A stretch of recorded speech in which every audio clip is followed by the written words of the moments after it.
Podcast VMS. O podcast do VMS Advogados, com atualizações jurídicas, comentado pelo nosso time de especialistas. Olá, sejam bem-vindos a mais um episódio do podcast VMS. Eu sou Stephanie Aurélio, jornalista e coordenadora de comunicação e marketing no escritório Veríssimo Moreira e Simas Advogados. Hoje o nosso bate-papo é sobre a imunidade do ITBI nas operações de integralização de capital com bens imóveis. Para falar sobre esse tema, eu trouxe aqui a gestora da equipe de contencioso tributário, Gabriela Fernandes, e a advogada da equipe, Gabriela Herbeta. As Gabrielas, musas de Jorge Amado, bem-vindas! Obrigada, Stephanie. É um prazer estar aqui com você, principalmente para tratar de um tema tão importante quanto esse. Obrigada, Stephanie, pelo convite. Uma honra estar aqui ao lado da Gabriela Fernandes. Muito bom a gente tratar desse tema aqui hoje, tendo em vista que tem sido um tema tão controvertido, tanto no âmbito administrativo quanto judicial, uma coisa que a gente vê muito no nosso dia a dia. Inclusive, esse é um tema muito relevante para quem está pensando no seu planejamento patrimonial e sucessório, né? Então, aqui para a gente começar conceituando esse tributo, o que é o ITBI, né? O significado dessa sigla é o Imposto de Transmissão de Bens Imóveis. Esse é um tributo de competência dos municípios. Então, são eles que fazem a arrecadação e a cobrança desses tributos, de acordo com o artigo 156, inciso 2º da Constituição Federal. Lembrando que, por ser um tributo municipal, o ITBI ele é devido ao município onde está situado o imóvel. Então, o imóvel está sendo transmitido em uma operação que pode estar sendo realizada por partes que estejam localizadas em Belo Horizonte, mas o imóvel é localizado em Governador Valadares. Então, o município de Governador Valadares é quem vai ter o direito de tributar esse ITBI. O que faz com que o município tenha esse direito? Então, primeiro a gente tem que entender qual que é a hipótese de incidência desse tributo. E é justamente o texto legal. Ele está previsto na lei. Passado disso, a gente vai identificar qual o fato ocorrido no mundo real que faz com que surja uma obrigação tributária. A obrigação tributária de pagar o imposto. E isso ocorre quando há a transmissão de bens imóveis em operações onerosas, ou seja, elas não podem ser gratuitas. Elas são, por exemplo, uma compra e venda, uma dação em pagamento. E, além disso, essa transmissão tem que ser feita entre vivos. As pessoas, os envolvidos, devem estar vivos no momento da transmissão. Além disso, esse tributo também é cobrado sobre os direitos reais relativos a esses imóveis. Exato. A transmissão de direitos reais relativos aos imóveis, exceto os direitos reais de garantia, elas também ensejam a cobrança do ITBI. Então, se você tem direito de uso, direito de posse sobre o imóvel, a transmissão daquele direito, ele enseja a tributação pelo ITBI.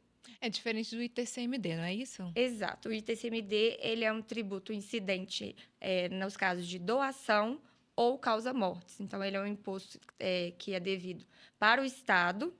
Ele se difere, nesse caso, aí, na questão da competência tributária, é um imposto estadual. E é pago em caso de doação ou na sucessão pela morte do titular dos bens.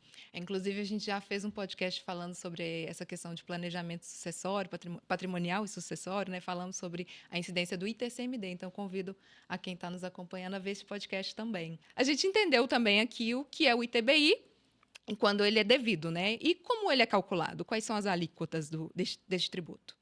Bom, como eu disse, esse tributo é de competência municipal. Então, vai ser na legislação de cada município que vão estar estabelecidas as suas alíquotas. Mas, em geral, elas variam entre 2% e 3% do valor da operação, que é a base de cálculo deste tributo. Lembrando que o cálculo do tributo ele é sempre feito dessa forma. A gente tem uma base de cálculo multiplicada por uma alíquota. A base de cálculo, como a Gabi trouxe, é o valor da operação. E, nesses casos de transmissão de imóveis, o valor da operação é o valor dos imóveis ou dos direitos reais referentes a eles em situações reais de mercado, normais de mercado. Um exemplo disso é quando eu faço uma transferência de um imóvel cujo valor é de R$100 mil. E aqui em Belo Horizonte, a gente tem que a alíquota do ITBI é de 3%. Então, o ITBI a ser pago, neste caso, será de R$3 mil. Lembrando que o pagamento do ITBI ele é uma exigência do cartório de registro de imóveis para que ele faça a averbação da operação na matrícula e aí ocorra efetivamente a transferência daquele bem. E existem situações em que o ITBI ele não é devido, mesmo considerando uma transmissão de patrimônio? Existem. A gente tem na legislação tributária a figura das isenções, das anistias, que são espécies de benefícios fiscais. Elas são concedidas por lei, pelo próprio ente que tem o poder de tributar, ou seja, no caso do ITBI, o município ele vai emitir uma lei que, por exemplo, vai definir que um caso ali, mesmo acontecendo o fato gerador, que é a transmissão do bem, não vai ser cobrado o ITBI. Pode ser, às vezes, com base no valor do imóvel. Então, em transferências de imóveis até X valor, o município não irá cobrar o ITBI. É uma faculdade do município e essa isenção ela pode ser concedida e revogada a qualquer tempo, preenchendo-se os requisitos legais pelo município que a ofertou. De outro lado, a gente tem a imunidade tributária. A imunidade tributária, diferentemente da isenção, ela está prevista na Constituição Federal. Então, ela é uma limitação absoluta do poder de tributar. Ou seja, há uma proibição do município a tributar aquela situação que, mesmo que preencha todos ali os requisitos da hipótese de incidência prevista na lei, é uma transmissão onerosa entre vivos de bem imóvel, a imunidade tributária ela impede a ocorrência do fato gerador. Então, mesmo praticado aquele ato ali que tem todas as características, né, do fato gerador, não se considera ocorrido o fato gerador quando se tem uma imunidade tributária. No caso do ITBI, a imunidade está prevista no artigo 156, parágrafo 2º, inciso 1 da Constituição, que traz justamente a hipótese de não incidência do ITBI nas operações de transmissão de bens e direitos para o patrimônio de pessoa jurídica na realização de capital, que é justamente o que a gente chama de integralização de capital.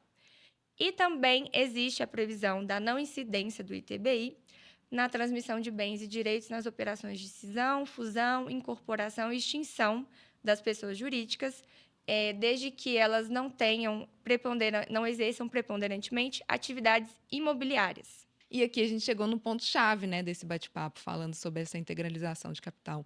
O que é integralizar o bem imóvel no capital social?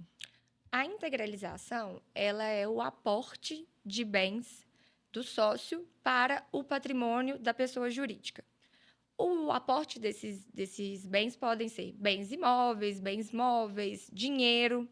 Nesse caso específico, né, dos imóveis, o que a gente tem é que o proprietário do imóvel, ele é o sócio que está constituindo ou aumentando o patrimônio social de uma empresa e ele realoca a propriedade do bem que antes era dele para a pessoa jurídica, que está sendo criada ou está tendo o seu capital social majorado.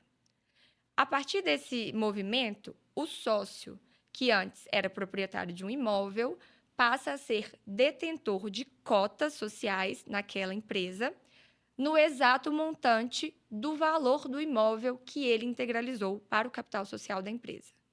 Por que a imunidade nessa situação específica foi criada? O objetivo do legislador constitucional, ao criar essa imunidade, foi justamente fomentar a atividade empresarial no Brasil, a criação de empresas, isso tudo em convergência com os princípios constitucionais da livre iniciativa e do desenvolvimento econômico, que eles estão previstos no artigo 1º, inciso 4º e 170 da Constituição Federal. Além disso, nos últimos anos, a gente vem percebendo um aumento dessa discussão sobre a integralização de imóveis no capital social de empresas, principalmente devido ao crescimento da criação de holdings, independente de sua modalidade. Mas isso ocorre porque as pessoas elas estão pensando mais em como elas vão organizar e gerir os seus patrimônios, seja para fins sucessórios, seja para gestão patrimonial em vida. E como é o procedimento para ter reconhecido essa imunidade? Primeiramente, é feito um requerimento no município em que o imóvel está localizado. Esse requerimento ele é feito de forma administrativa e o município, caso ele negue o seu pedido, por quaisquer motivos que sejam, pode ser uma negativa parcial ou total, você ainda pode recorrer de forma administrativa, demonstrando por quais motivos, por quais razões a sua operação ela se aproxima da operação prevista na norma imunizante. Se, mesmo assim, você teve seu pedido negado no âmbito administrativo, você pode, sim, passar para o âmbito judicial e fazer essa discussão da imunidade, seja por um mandado de segurança, uma ação ordinária, o que quer que seja. E a gente sempre ressalta a importância desse requerimento e desses acompanhamentos serem feitos por um advogado especializado na área para aumentar suas chances de sucesso. Então, a palavra é assessoramento jurídico, né? Exato, e ele não parte somente desse ponto. O planejamento patrimonial e sucessório como um todo, ele é um projeto complexo que envolve diversas áreas do direito. Então, o assessoramento correto, tanto desse início do procedimento, a procedimentalização societária, quais são as empresas que vão ser constituídas, a qualificação que elas terão, o regime que elas optarão, isso tudo tem que ser acompanhado por profissionais capacitados em diversos ramos do direito, para que quando a gente chegue nesse ponto aqui, que já estamos falando na imunidade, na integralização de imóveis, a gente possa obter sucesso nesse requerimento. Inclusive, eu acompanho vocês sempre trabalhando de uma maneira interdisciplinar com a equipe do direito societário, né? Sempre com esses planejamentos patrimoniais e sucessórios, é sempre importante usar as duas inteligências, né? A questão tributária e do societário. Exatamente, até porque o planejamento patrimonial em si, ele tem também o objetivo de gerir melhor a carga tributária. Então, a gente tem uma carga tributária alta e, com o planejamento correto, nós conseguimos fazer os ajustes necessários para otimizar essa operação. E no que tange ao ITBI, como que essa imunidade, né, ela é aplicada considerando justamente esse planejamento patrimonial e sucessório? No planejamento patrimonial e sucessório, hoje, a forma mais comum que a gente vê de fazer essa reestruturação, essa realocação do patrimônio, é através da constituição de holdings. Sejam elas holdings familiares, holdings patrimoniais, como são chamadas. Essas holdings são pessoas jurídicas que são criadas, às vezes, por pessoas físicas, proprietárias de bens imóveis, ou por pessoas jurídicas que sejam proprietárias de bens imóveis, que vão realocar a propriedade desses bens para dentro dessas holdings. Então, a holding passa a ser a proprietária do bem e os sócios passam a deter cotas no valor do bem integralizado. Então, a gente vê que essa operação de trazer o imóvel para dentro do patrimônio social da holding se amolda justamente naquela imunidade que está prevista lá no artigo 156, parágrafo 2º, inciso 1 da Constituição. É uma transferência de bem para uma pessoa jurídica na realização de capital. Então, a gente tem que essa imunidade ela é chamada de objetiva, incondicionada, porque ela não tem que preencher nenhum requisito além disso. O simples fato de você estar pegando o imóvel e destinando para dentro do capital social de uma pessoa jurídica, nessa realização de capital, ele atrai a incidência da norma imunizante, impedindo a ocorrência do fato gerador e, por consequência, a cobrança do ITBI.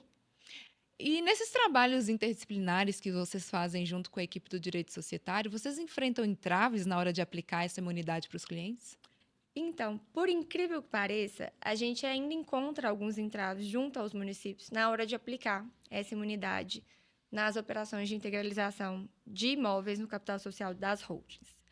Por mais clara que a norma constitucional seja, e a gente consegue nos nossos requerimentos ali trazer a demonstração de que a operação que a gente está realizando, ela se adequa completamente à norma imunizante que está prevista na Constituição, os municípios têm se aproveitado de uma interpretação equivocada de um precedente do STF que permitiu uma chamada tributação sobre um excedente. E eles têm se valido dessa interpretação para criar um valor excedente para tributar o ITBI.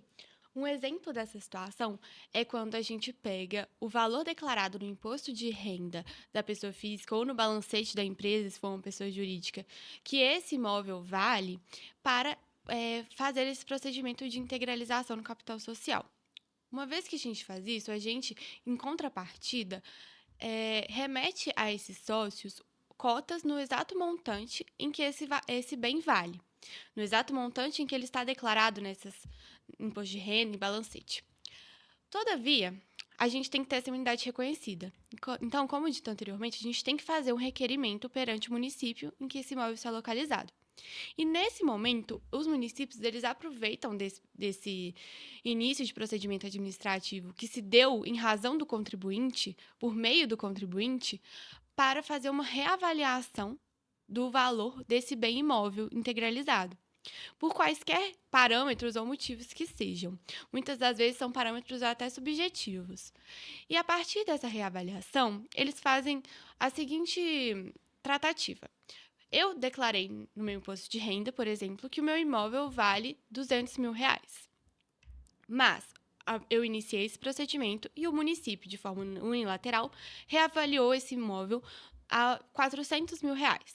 Então, ele, a partir disso, emite uma guia de ITBI num valor de R$200 mil. Por quê? Ele entende que a diferença entre o valor que ele entende devido e o valor que eu entendo devido e que eu declarei é tributável. E eles chamam essa diferente de excedente tributável, de forma a deturpar o conceito de excedente que ficou estabelecido no precedente do STF. Lembrando que, como a Gabi disse, essa reavaliação ela é feita de forma unilateral. E muitas das vezes não é oportunizado ao contribuinte o direito de contrapor aquela avaliação, de exercer o seu direito de ampla defesa, de contraditório. E muitas vezes também, na maioria delas, esses parâmetros que eles utilizam para chegar em um valor reavaliado do imóvel não são trazidos, não são explicados de forma legal, de forma convincente, com base em requisitos legais, para o contribuinte.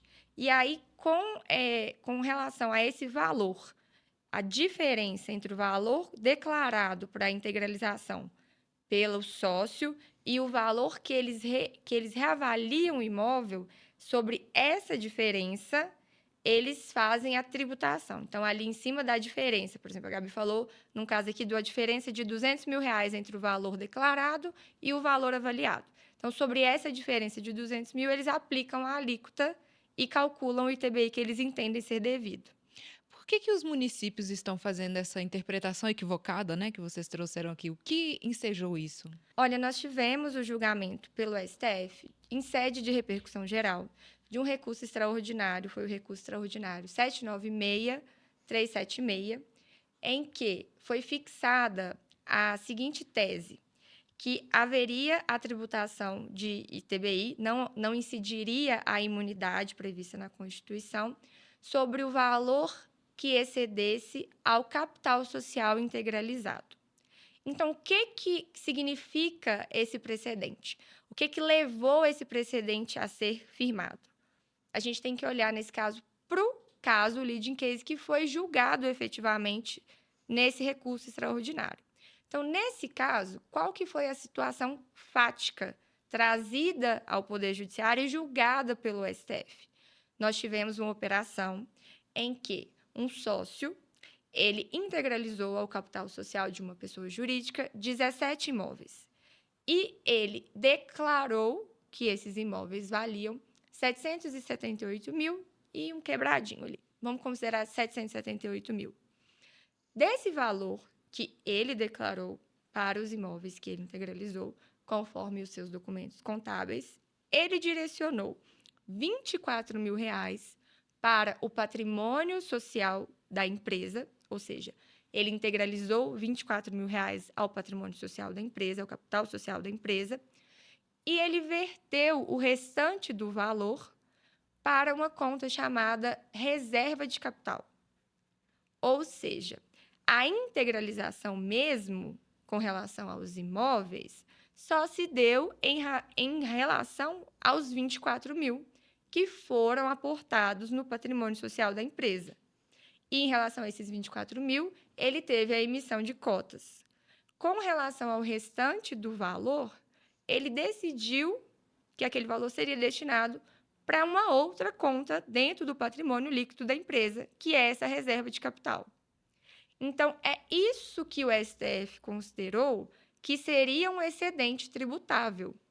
Em nenhum momento se falou em uma possibilidade de o município reavaliar os valores dos imóveis ou do imóvel declarado pelo contribuinte, para que ele determine unilateralmente o valor que ele entende que aquele bem vale e sobre essa diferença ele cobra ITBI.